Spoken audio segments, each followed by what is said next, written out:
Hey guys, this is Diana coming to you with a short little video to help you start your first meal plan when you get your package. The first thing you're going to do is lay everything out so you familiarize yourself with the containers and kind of get a visual aspect of their sizing. For this video, my yellow container is missing, but that's because I left it at work today. So the first thing you're going to do is flip into your book and go to page 18, and you're going to figure out your caloric target so that you can better understand this grid. Your caloric target is in the first couple pages of your book, and it's a fairly simple formula. By basically getting your weight, you multiply that by 11, then you subtract 750 and add 400. That will give you your caloric target. On page 18, you'll notice the grid, and the grid is broken up into categories. Each category has a range, and you will find your caloric target in that range. For example, I'm in the first column, so I would base my daily container count off of this column. The next thing you want to do when trying to figure out your daily meal plan is to think about your day. What does your day look like? Are you in school all day? Or do you work an office job? Are you home? This will dictate what kind of foods you're going to select from each of the food groups list.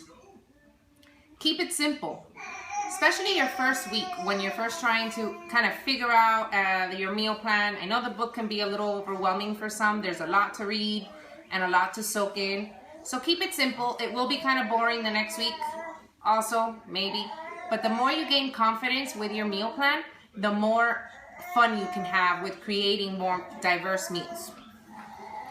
So to give you an example of how this would look like visually, here's a little scrap draft that I created on a basic meal plan that I used probably my first week when I was on the plan. The heaviest for me to figure out were my heavier meals, such as lunch or dinner. I went through those first because those tend to consume a lot of your containers. Because I have access to a small fridge in my office, I chose to go with a small pita pocket.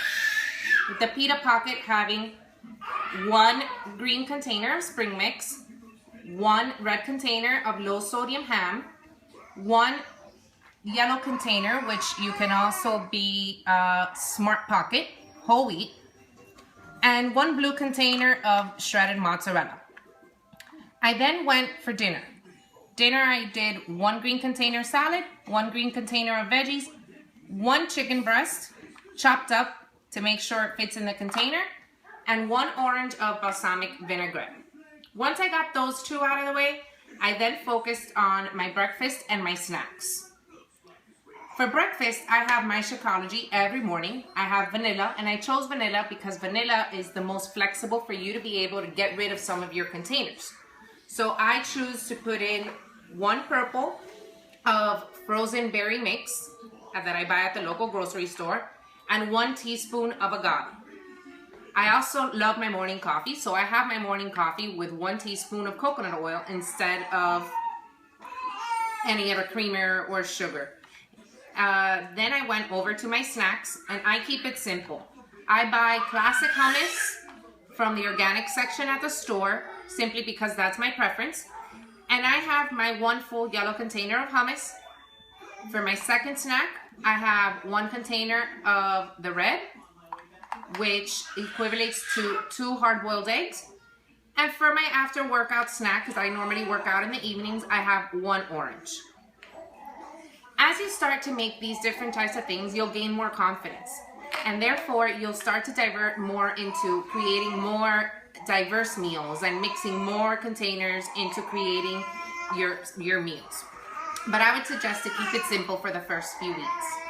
If you still have any questions or you would like some of my input, feel free to shoot me your meal plan for the week in the comments section or in our 21 Inspire group, and I will respond to you as soon as I can. Thanks!